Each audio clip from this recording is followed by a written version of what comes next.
Assalamualaikum warahmatullahi wabarakatuh. Kembali lagi bersama saya Dr. Reza Rizaldi.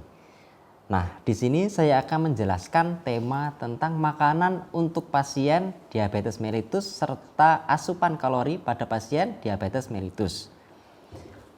Apa saja contoh pilihan makanan yang sehat? Pertama, sayuran non tepung seperti cabai, wortel, kubis, terong, kembang kol, brokoli, bayam, bengkoang, kangkung, selada, tomat, dan paprika.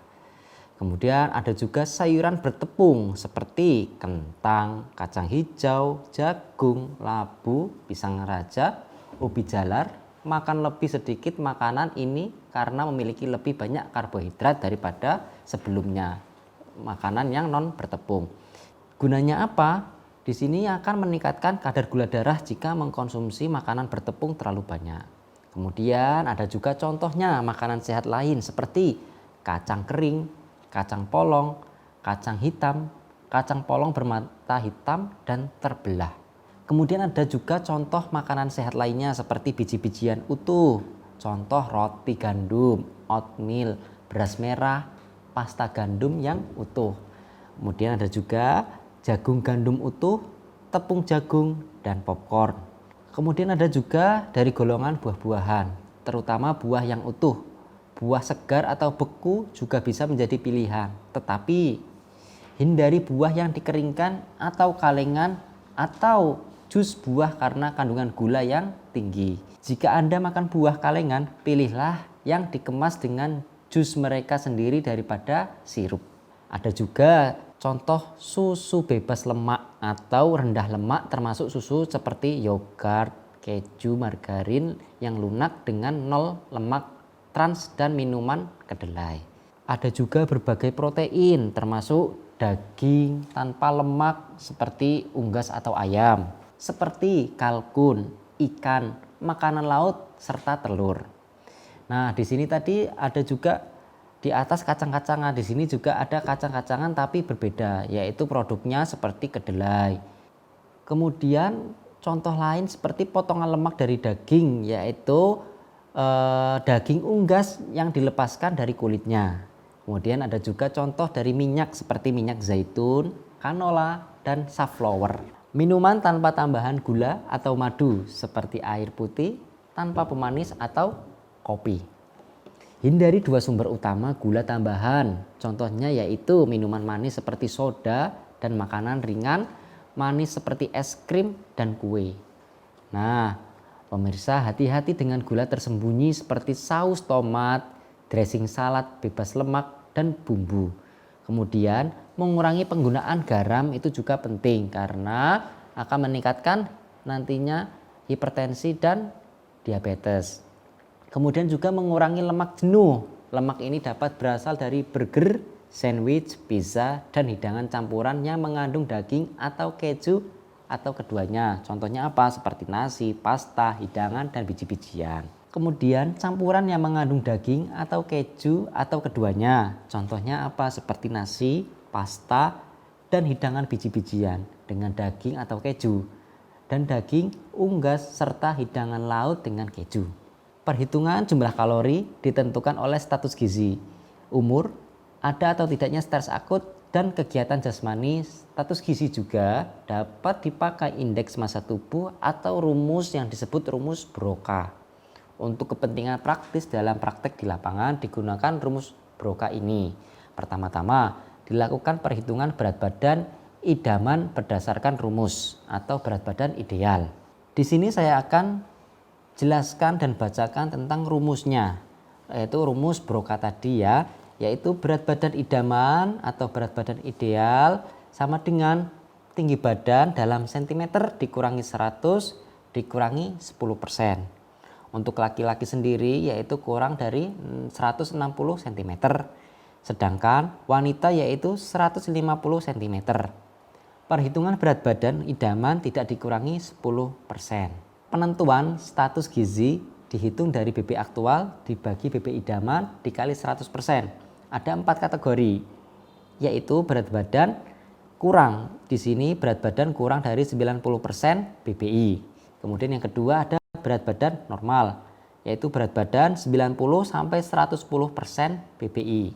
Kemudian yang ketiga, berat badan lebih, yaitu berat badan 110 dikurangi 120% BBI.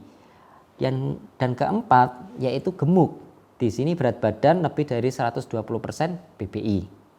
Penentuan kebutuhan kalori per hari ada beberapa kategori. Yang pertama, yaitu kebutuhan basal. Laki-laki dan wanita berbeda. Laki-laki yaitu berat badan idaman dalam kilogram dikali 30 kalori. Sedangkan wanita berat badan idaman atau ideal dalam kilogram dikali 25 kalori. Kemudian yang kedua, koreksi atau penyesuaian. Di sini ada umur di atas 40 tahun yaitu dibagi minus 5%. Yaitu aktivitas ringan seperti contoh duduk-duduk, nonton televisi dan lain-lain itu dibagi plus 10%. Kemudian ada aktivitas sedang yaitu seperti contoh kerja kantoran, ibu rumah tangga, perawat, dokter itu dibagi plus 20%. Sedangkan ada aktivitas berat seperti olahragawan, tukang becak dan lain-lain itu dibagi plus 30%. Jadi berat badan gemuk dibagi minus 20%, berat badan lebih dibagi minus 10%, berat badan kurus dibagi plus 20%. Kemudian yang ketiga, stres metabolik. Seperti contoh apa? Infeksi, operasi, stroke dan lain-lain dibagi plus 10 sampai 30%. Kemudian yang keempat, kehamilan trimester pertama dan kedua itu di jumlah 300 kalori. Sedangkan yang kelima yaitu kehamilan trimester ketiga dan ibu menyusui itu dibagi plus 500 kalori. Makanan tersebut dibagi dalam 3 porsi besar. Untuk makanan pagi sejumlah 20%, makanan siang 30%, makanan malam 25%, serta 2-3 porsi ringan 10-15% di antara makan besar. Contoh perhitungan kalori bagaimana? Di sini saya akan jelaskan. Contoh pasien seorang laki-laki berusia 48 tahun mempunyai tinggi 160 cm dan berat badan 63 kg, mempunyai pekerjaan sebagai penjaga toko. Kemudian perhitungan kebutuhan kalori bagaimana? Di sini perhitungan kebutuhan kalori yaitu berat badan ideal sama dengan tinggi badan dalam sentimeter dikurangi 100 kg dikurangi 10%. Yaitu hasilnya 160 dikurangi 100 dikurangi 10%. Hasilnya yaitu 54 kg. Dan bagaimana status gizinya? Nah, di status gizinya itu ada rumusnya sendiri, yaitu BB aktual dibagi BB ideal dikali 100%. Jadi hasilnya 63 dibagi 54 dikali 100% sama dengan 160%. Nah, di sini bapak-bapak penjual tadi yaitu termasuk berat badan lebih karena dihasilkan 116%. Jumlah kalori per hari yaitu kebutuhan kalori basal ditentukan berat badan ideal dikali 30 kalori. Hasilnya 54 dikali 30 1620 kalori. Itu kebutuhan kalori basal. Kemudian ada juga namanya kebutuhan untuk aktivitas, yaitu ditambah 20% dari kalori basal. Jadi 20% dikali 1620 kalori hasilnya 324 kalori. Kemudian ada juga namanya koreksi karena kelebihan berat badan. Jadi bapak tadi 106% berat badan status gizinya. Jadi harus dikurangi 10%. Hasilnya 10% dikali 1620 kalori didapatkan 162 kalori.